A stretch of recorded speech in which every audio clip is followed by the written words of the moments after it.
تکیه کنید به پیشگاه مقدس. یادم میاد حالا وقتی داشتم میومدم زندگی میکردم و چون تابستونم بود واقعا اذیت میشد، مشغول فیلم برداری بودم، میومدن اینجا و حالا گلا رو هم آوردم بیرون تا یک هوایی تازه کنن. و دوستان ما واسه راه اندازی یک کانال داخل شما شاهده میکنید چندین عنوان گزینه واسه ما آورده. عمومی، کانال و دوستان حتما میپرسیم که چرا ما باید نحوه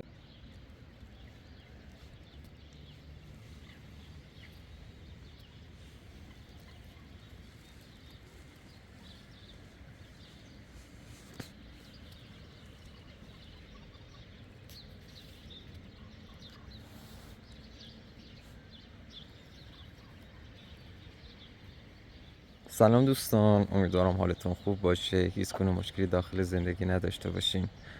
الان دقیقا ساعت 6 صبح هستش و تصمیم گرفتم بیام پیاده روی کنم داخل پارک تا از نظر روحی بهتر بشه.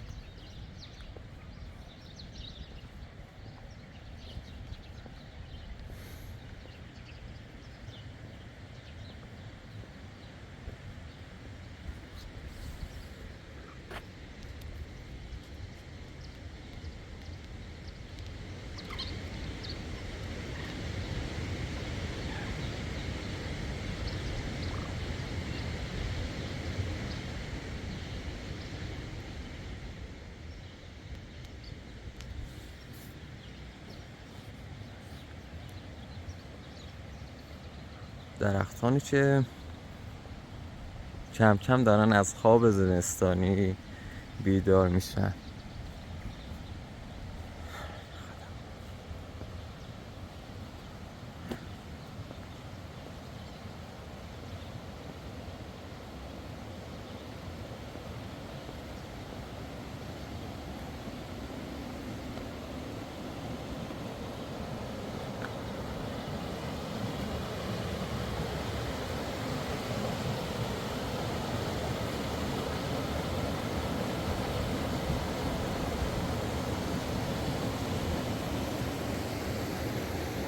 حالا کنار ماشینم که فکر کنم که نام ستا ماشین دو تا هم چادر مسافرتی گذاشتن که من بر اساس پلاکاشون فهمیدم از شهر اصفهان اومدن.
دوستان، خب امروز روز جمعه هستش و از سایر روستاهای اطراف شهرستان لردگان به مسجد اصلی شهر که این مسجد باشه میان تا نماز جمعه رو بخونن.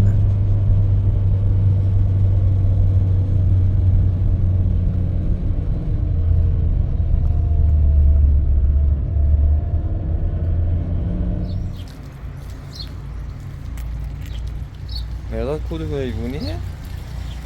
اینا؟ کود حیوانی؟ آره.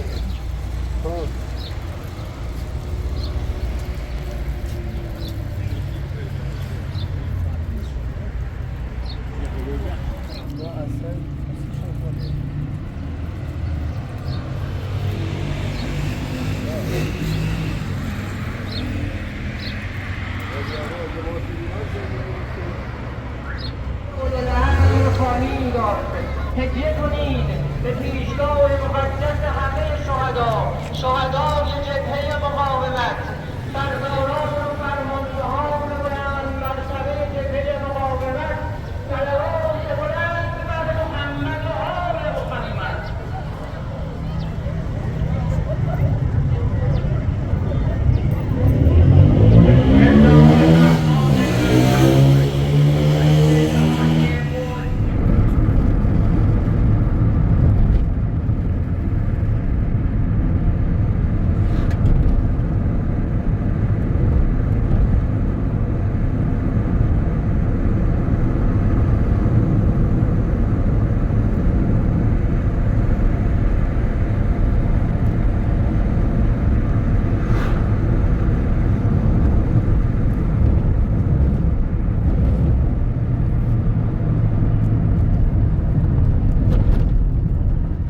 دوستان الان اومدم منطقه سردشت، جایی که کانال رو از اینجا شروع کردم.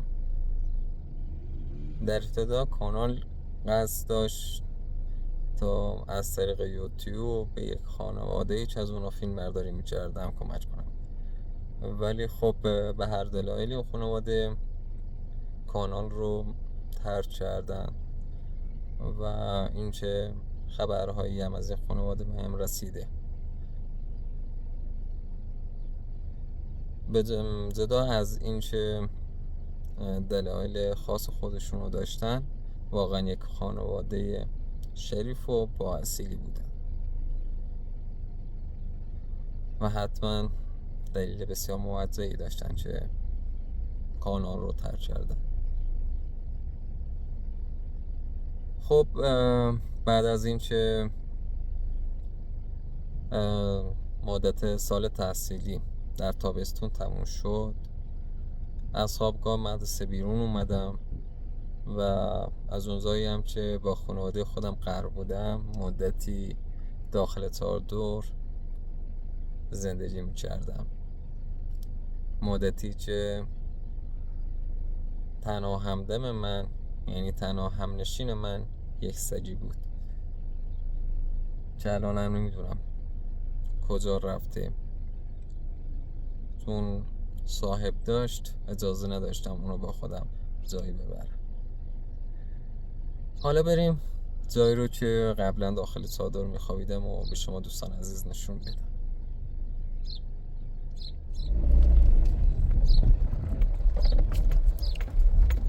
واقعا دوران سختی بود. بهش من اون موقع هم ماشین نداشتم و پیاده این راه رو میرفتم.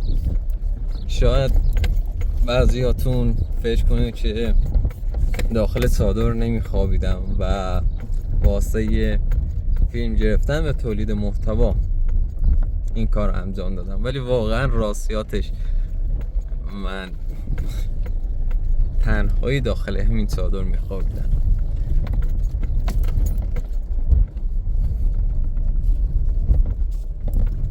با اون موقع نمیدونستم که میشه داخل یوتیوب هم لایو گذاشت، وگرنه هر موقع که میگفتین لایو میذاشتم.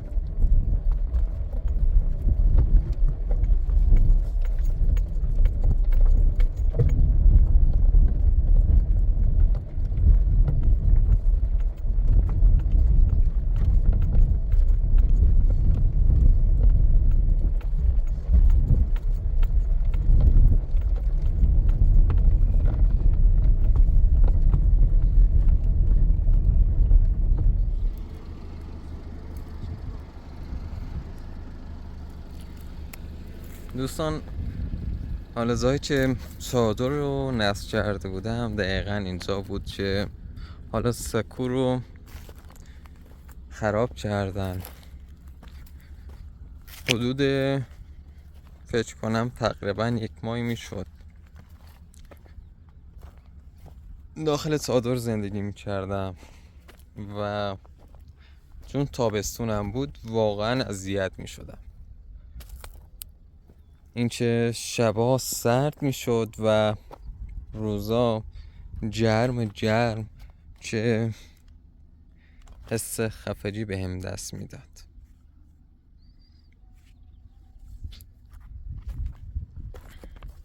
ببینم چیزی از وسایل قدیمی پیدا میکنم یا نه.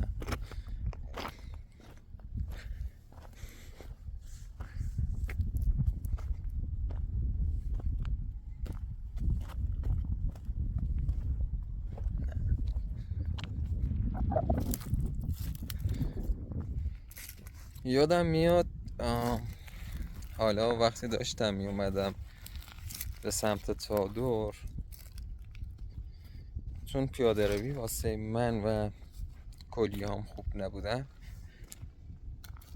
دقیقا این سمت افتادم زمین از شدت دردی که داشتم.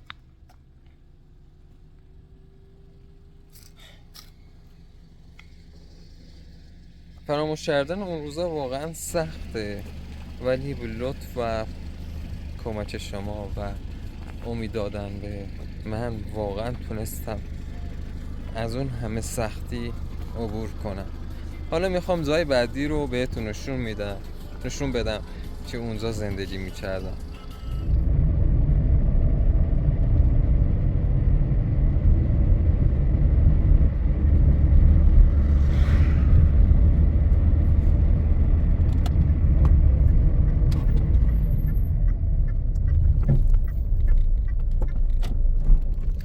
خب جای بعدی که حالا زندگی میکردم تقریبا اینجاست. حالا بهتون نشون میدم.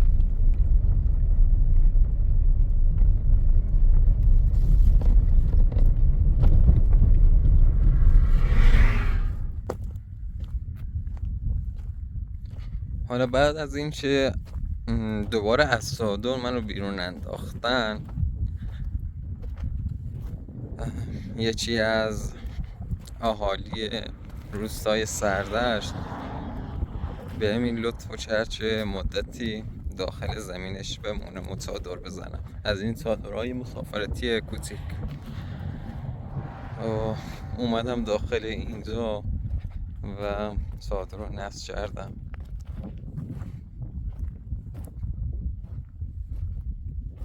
ولی خب اینجا امنیتش واقعا بسیار پایین بود، چون تعداد معتادایی که در طول روز می اومدن اینجا وقتی مشغول فیلم برداری بودم می اومدن اینجا و مواد مصرف می کردن. به خاطر همین مجبور شدم دوباره چادر مسافرتی رو بردارم و برم جای دیگه.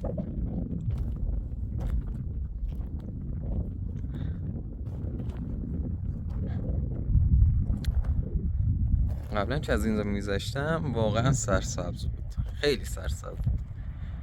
همه زمین ها کشاورزی شده بودن و مثل بهشت میشد. ولی با اومدن یوتیوب مدتی هستش که بیشتر کشاورزان دیگه کشاورزی نمی کنن.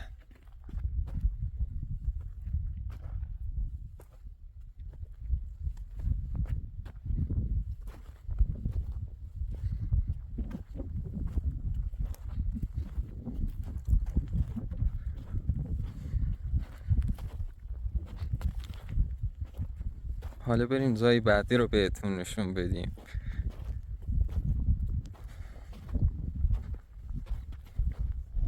جای بعدی رو که حالا بعدش رفتم زندگی کردم داخل چادر، این قسمت از منطقه بوده که حالا رفتم جای دقیقش رو بهتون میگم. و از اون جایی که خونه فامیلام نزدیک این منطقه بود. متاسفانه چندین بار شاهد این بودیم که چادر من پاره می شد، یعنی اقوامم فامیلام چادر رو پاره می کردن و بعد از هر دوختی دوباره فرداش وقتی اونجا نبودم می اومدن پارش می کردن.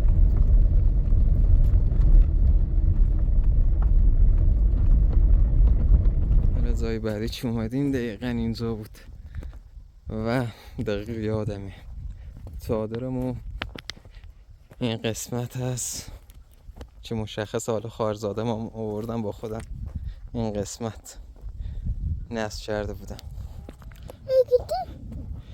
و و اینجا هم گازمو قرار داده بودم که آتش خاموشش نکنه. یادم میاد و این چی میخواستم یک کلبه بسازم اینجا رو با بیل و کلنج خودم میخواستم برریزی کنم چون متاسفانه بلد نبودم و ولش کردم.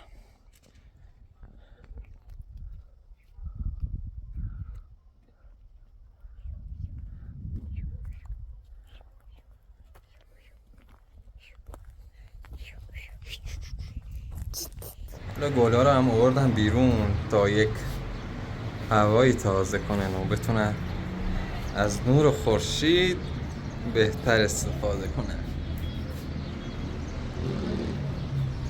واقعا قشنگن، زیبا شد.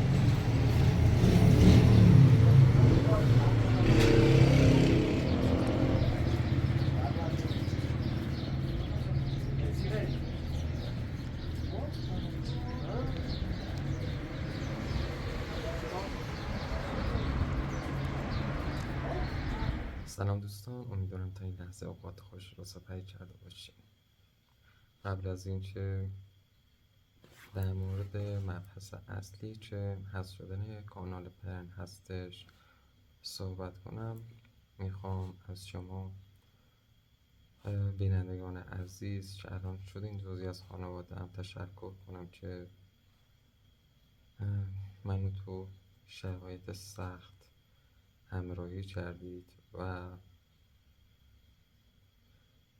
الان که دارم به گذشته فکر میکنم میبینم نسبت به گذشته هم از نظر روحی و هم از نظر مالی پیشرفت کردم و این هم به خاطر لطف و مهربانی شما دوستان عزیز هستش. خب در مورد بیماریم بخوام صحبت کنم، تصمیم دارم ابتدا درآمد یوتیوب که فکر کنم 3-4 روز دیگه وارد حسابم میشه به شهر شیراز یا شهر اصفهان برم. حالا تعدادی از دوستانم بودن منو متهم به دروغگویی کردن، متهم به این کردن که دارم از احساسات شما دوستان و بینندگان عزیز سوء استفاده میکنم، در حالی که واقعا این گونه نیست. و همونطور که میدونین من در ویدیوهای خودم سعی میکنم همیشه بخندم، همیشه لحظات شادی رو داشته باشم، هرچند که درد داشته باشم و مشکلات زیادی داشته باشم.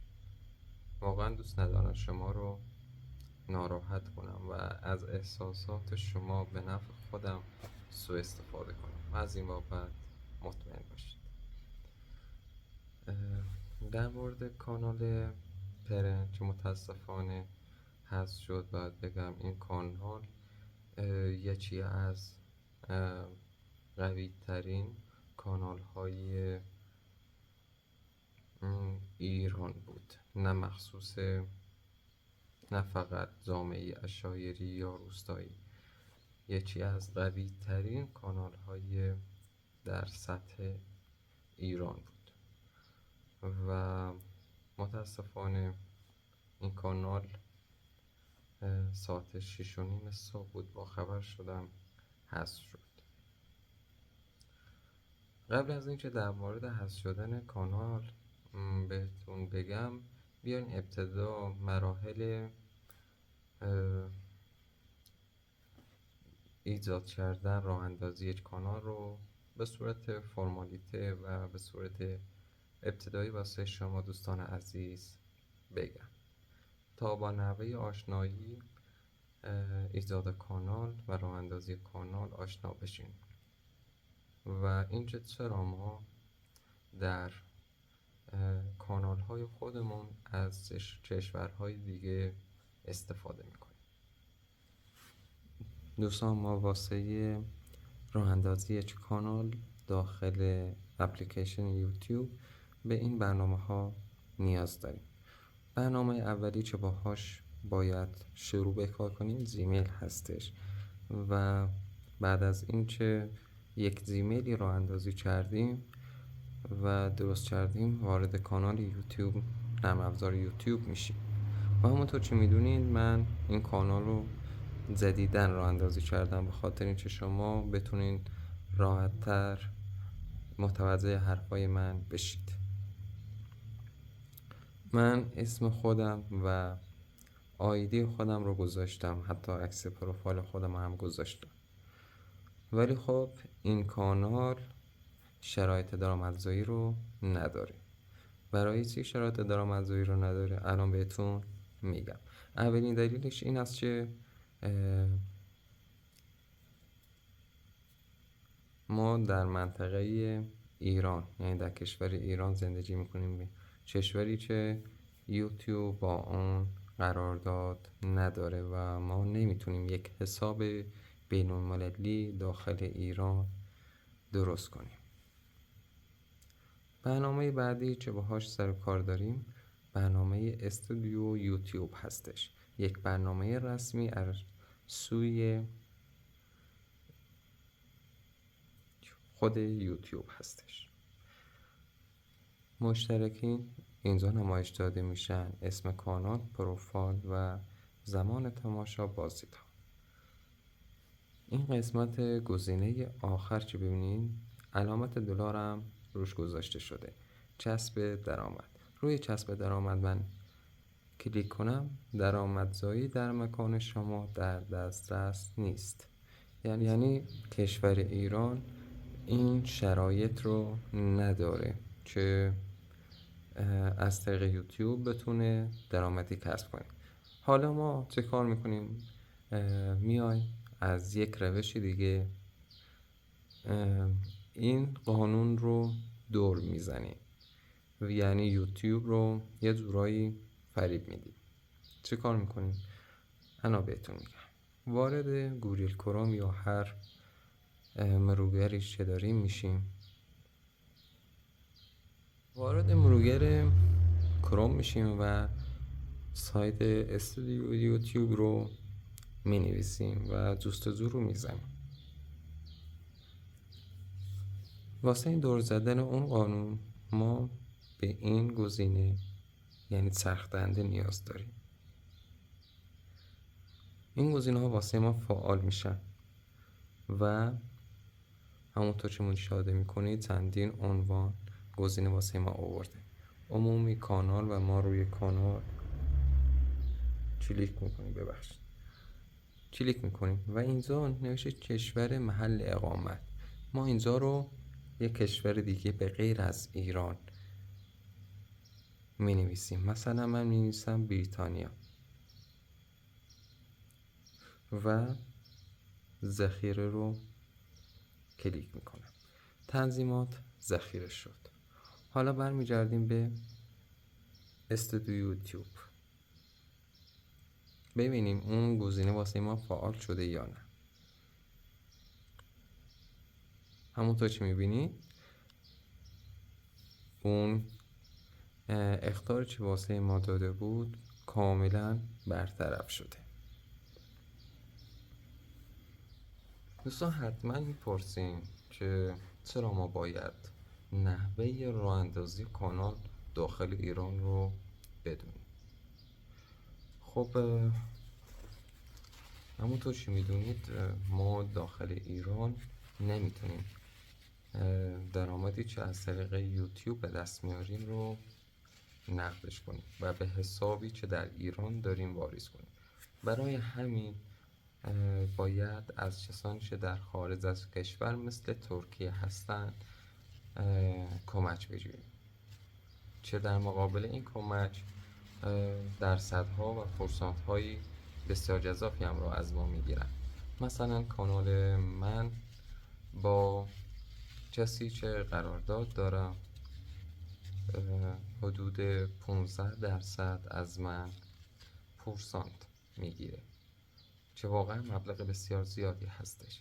اونم فقط به خاطر داشتن یک حساب بین المللی هستش.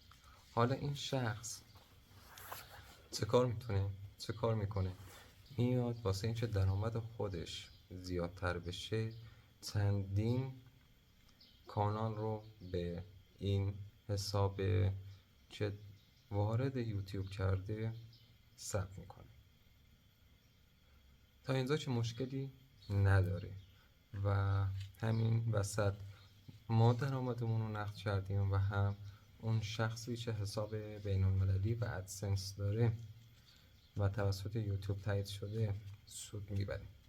مشکل از جایش شروع میشه که اگر یک کانالی از اون چند تا کانال که روی این حساب داخل یوتیوب تایید شدن ثبت شده خطایی انجام بده و یکی از قوانین‌های سختگیرانه یوتیوب رو زیر سوال ببره و اونها رو اجرا نکنه و ضد اونها عمل کنه، دردسر تازه شروع میشه.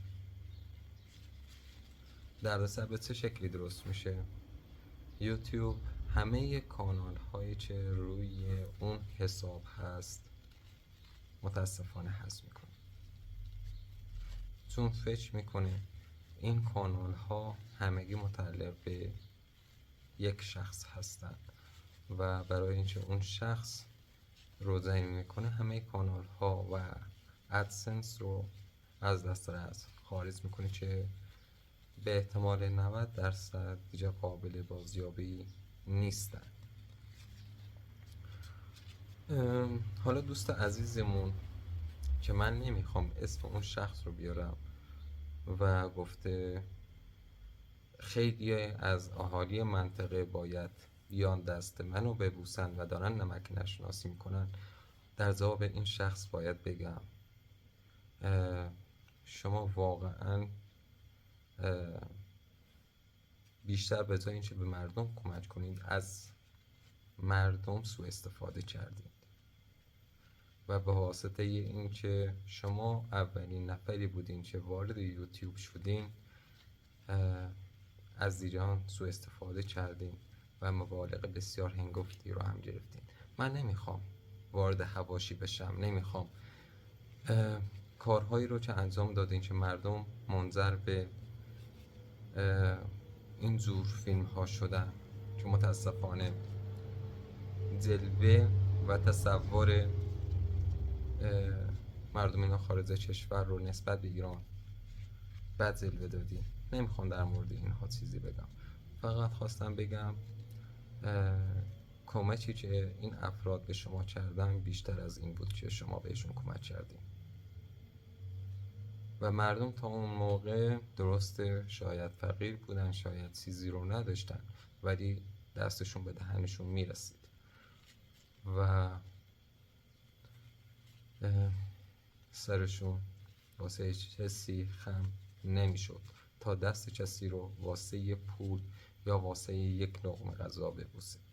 پس لطفاً واسه اینکه برای من واسه شما خیلی احترام قائل هستم، با اینکه تا به حال شخصا شما رو ندیدم، ولی این جور صحبت ها واقعا صحبت های نادرستی هستش. شاید از دست کسانی عصبانی باشین ولی خب نباید زن ببندین و همه رو قاطی این ماجرا کنید.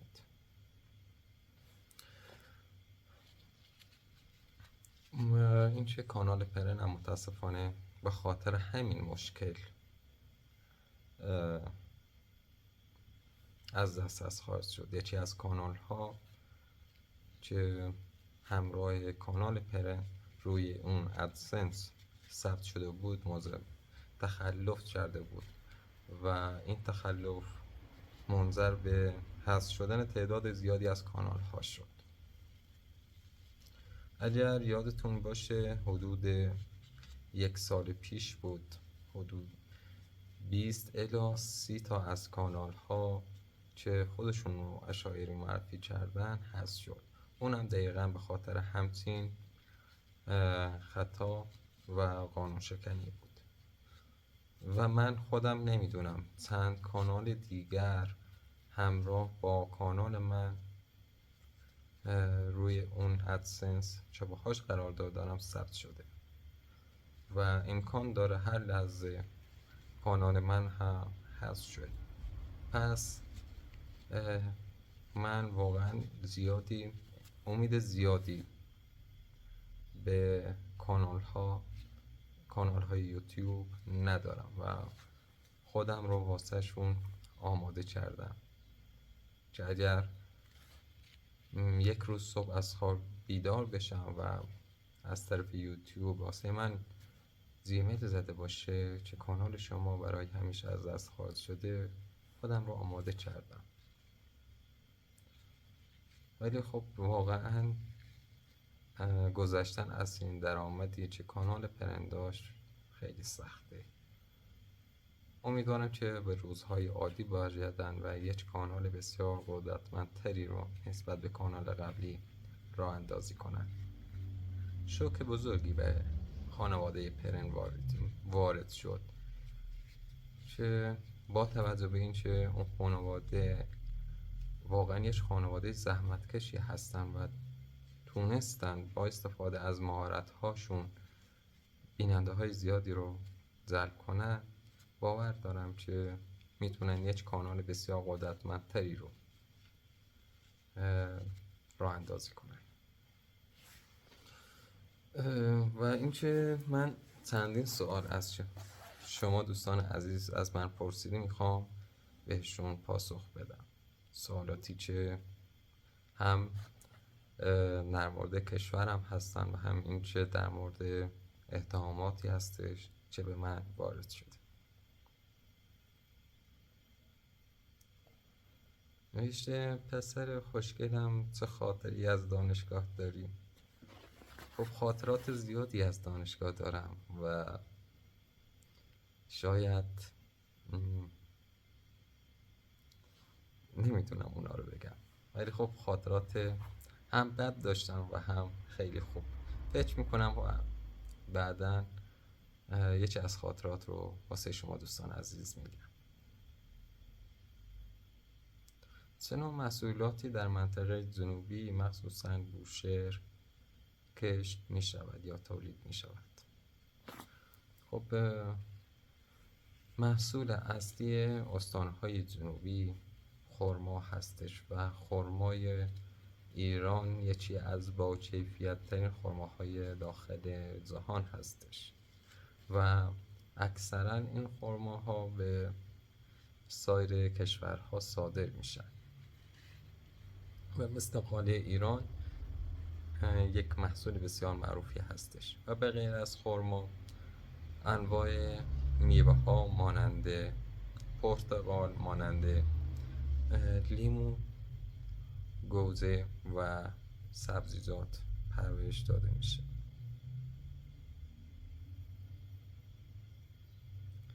برام توضیح بده شما ایرانی ها چرا اینقدر موهای زیبا و پرپشت و مشکی دارید؟ از کدام شامپو استفاده میکنید؟ من خودم از شامپوی کلیر استفاده میکنم که با عصاره یعنی با زغال ترکیب شده و واقعا کیفیت بسیار بالایی هم برخوردار.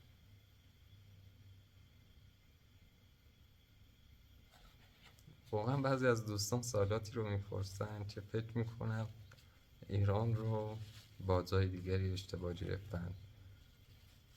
درسته ما شاید از هر نظر نسبت به اروپایی ها و کشورهای توسعه یافته کمتر پیشرفت کرده باشیم. ولی خب این سوال رو بپرسین آیا زنهای شما تا به حال موهای خود را در ایران کوتاه کرده اند؟ واقعا سوال بسیار عجیبی هستش.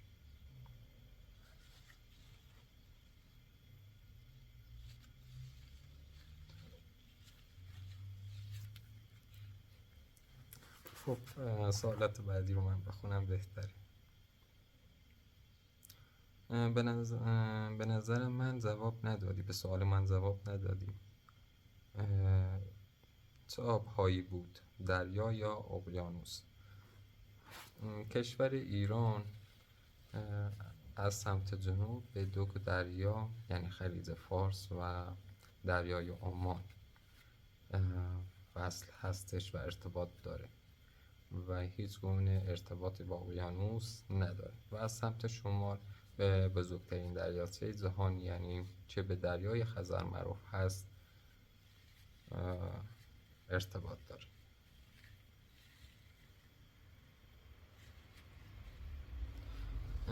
آیا زنان ایرانی در آب دریا می توانند شنا کنند و شورت بپوشند یا حرام است؟ خب ما در یک جامعه اسلامی هستیم که بر اساس قوانین اسلامی اداره میشه، به خاطر همین زنها این حق رو ندارن که در سواحل یعنی در جاهایی که عمومی هستن مثل سواحل شنا کنند یا از لباسهای کوتاه استفاده کنند. آیا رشوه در ایران زیاد است؟ بله، متاسفانه در طول سالهای اخیر دادن رشوه و رشوه گرفتن در ایران بسیار زیاد شده، هرچند که کسانی هم هستند که با این کار مخالفت میکنن و وجدان خودشون رو به پول نمیفروشن. آیا برای هر ایرانی فرزند معمول است؟ خیر، معمول نیست، ولی برای هر لور، هر کسی که از قوم لور باشه داشتن 5 فرزند چیز عادی هستش، مخصوصا اگر در مناطق محروم و روستانشینی زندگی کنه. چرا اشاعره در خانه فقط چای می نوشند و قهوه نمی نوشند؟ چون طعم و مزه قهوه رو دوست ندارن و بیشتر به چیزهای شیرین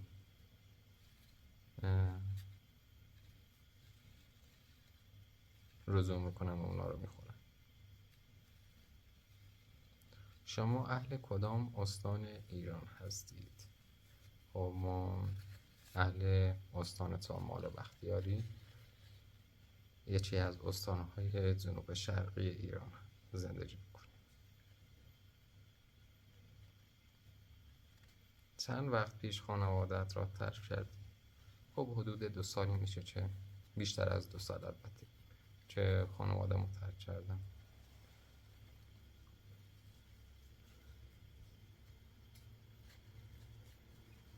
آیا سرطان زود تشخیص داده شده؟ اینو باید پزشک به من بگه که آیا سرطان خوشخیم هستش یا بدخیم و اینکه در چه مرحله هستش. ولی خب تصمیم دارم چند روز آینده که به اصفهان رفتم در این مورد صحبت کنم.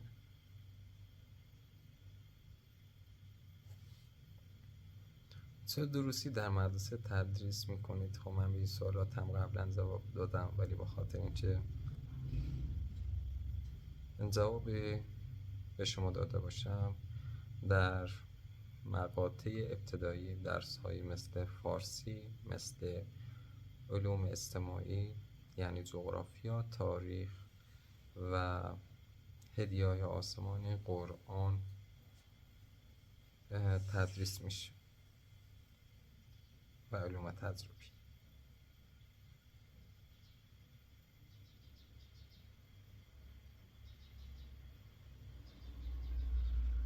یک ریال و تومان، آیا ریال ایران و تومان یکی هستند؟ خیر، یکی نیستن و تومان 10 برابر ریال هستش. دوست عزیز نوشته شرط می‌بندم که پدر تو آقای حسنی هست که در مغازه کار میکند. خب این از فامیلش معلومه که فامیلی اون آقای حسنی هستش و من آقای حسین پور و هیچ گونه ارتباط فامیلی حتی دور با هم نداریم. آیا به دریای خزر یا دریاچه بزرگ آمده اید؟ خیلی متاسفانه فعلا نتونستم با استانهای شمالی سفر کنم. دوست عزیزی نوشته متاسفانه خارجی ها زبان ایرانی را نمیفهمند. کاش میدانستی عمران چگونه بسیار مؤدبانه و مهربانانه با مردم صحبت میکند. بسیار بسیار مهربان. او همیشه به مردم کلمات محبت آمیز میگوید. خب شما واقعا لطف داری نسبت به بنده و این وظیفه من هستش نسبت به شما دوستان و بینندگان عزیز که الان شدید جزئی از خانواده‌ام مهربانانه و مؤدبانه صحبت کنم و همیشه آرزوی خوشبختی واسه شما دوستان عزیز دارم.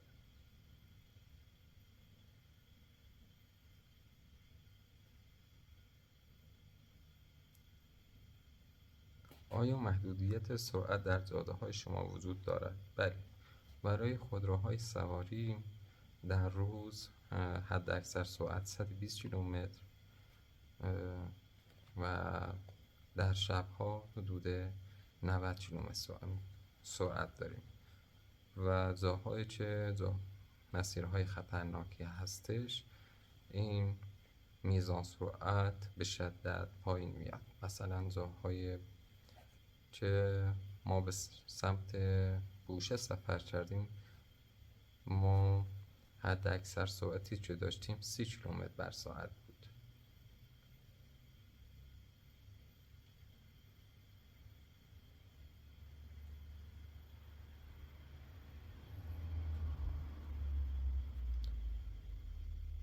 دوست عزیز نوشته تو تلویزیون خوبی داری، ماشین خوب و با کیفیتی داری و الان داری از یوتیوب درآمد بسیار بالایی کسب میکنی، پس نیازی به جدایی نداری.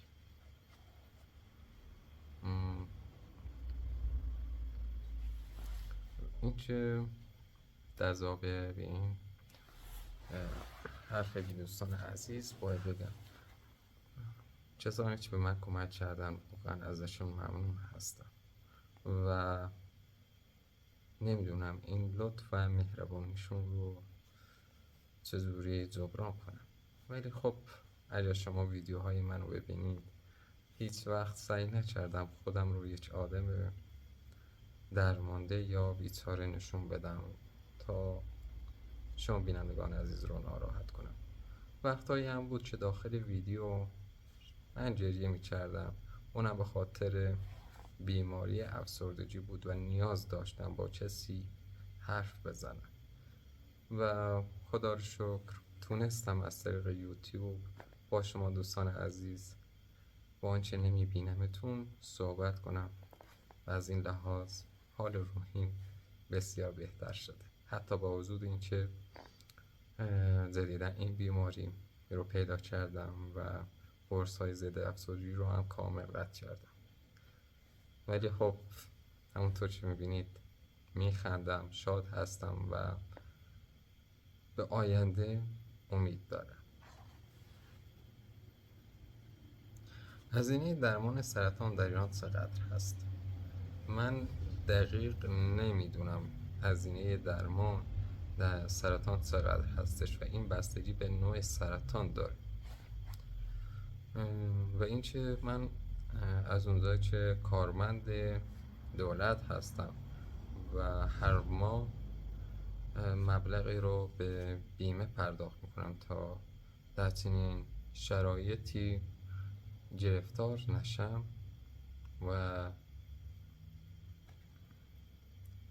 به قول معروف بی پول نشم، خودم رو بیمه کردم تا بهم کمک کنم و این چه متاسفانه هم نمیدونم، دقیق نمیدونم بیمه چقدر از هزینه های من رو پوشش میده و این قبلا هم گفتم چیزی رو که از اون اطلاعی نداشته باشم واقعا نمیتونم به شما دوستان عزیز بگم. پس باید وقتی رفتم اصفهان در این مورد با شما صحبت کنم.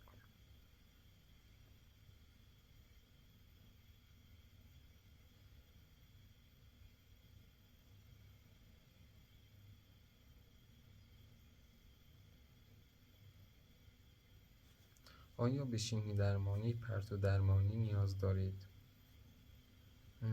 پرداخت میکنید یا تحت پوشش بیمه هستید؟ من واقعا نمیدونم، اطلاع دقیقی از وضعیت بیماری خودم ندارم، چون نرفتم اصفهان، جایی که پرونده من اونجا تشکیل شده و با پزشک من صحبت نکردم و واقعا نمیدونم این سرطان خوشخیم هستش یا بدخیم.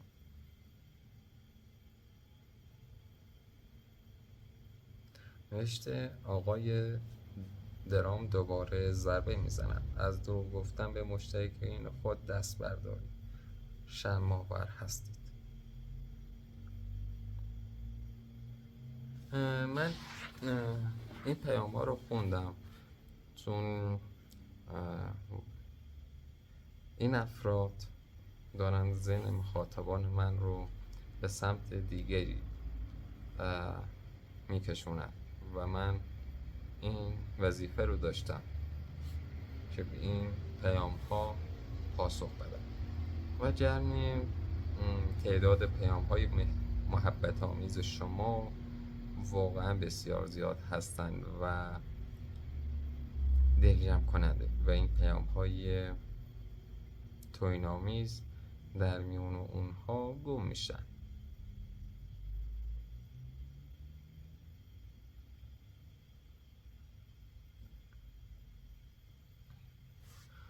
خب دوستان، امیدوارم تونسته باشم مطالب مفیدی رو واسه شما دوستان عزیز ارائه کرده باشم. امیدوارم هر کجای جهان هستی، در هر کشوری زندگی میکنید، یک زندگی شاد، پیروز، موفق و پربرکتی داشته باشید. دوستتون دارم و خدا نگهدار.